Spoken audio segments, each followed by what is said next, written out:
Good evening, everyone. I'm Ashwarya Kapoor with you. Here is a quick update on the coronavirus situation worldwide. Talking first about numbers, more than 31,000 people have died from coronavirus across the world. There are more than 6,70,000 confirmed cases of coronavirus.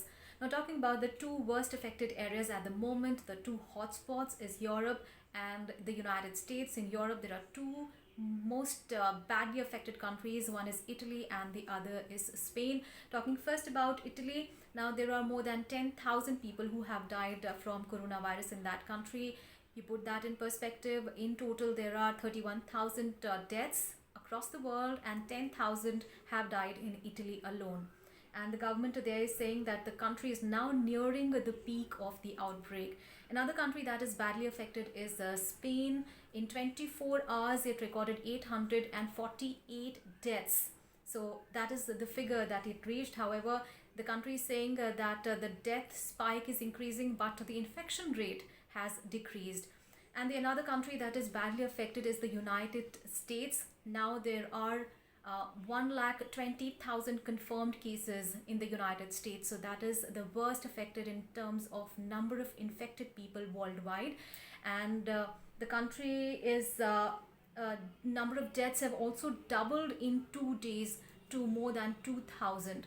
And in other nations across the world, talking first about Africa, the situation is no better here. More than 4,000 cases have been reported in Africa. A number of countries have imposed partial or full lockdown. And Sri Lanka also today recorded its first coronavirus related death. The country has imposed curfew in many areas, and this curfew is also going to be extended in these areas. Talking now about China. China reported 45 new cases on Sunday. Of these cases, only one is locally transmitted and all the rest are overseas.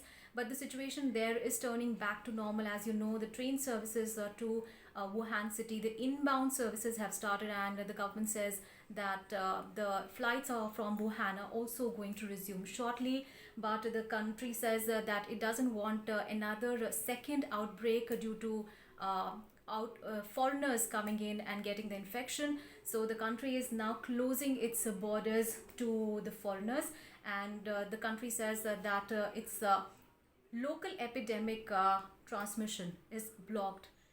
And those were all the updates as far as the global coronavirus situation is concerned. Thanks so much for watching.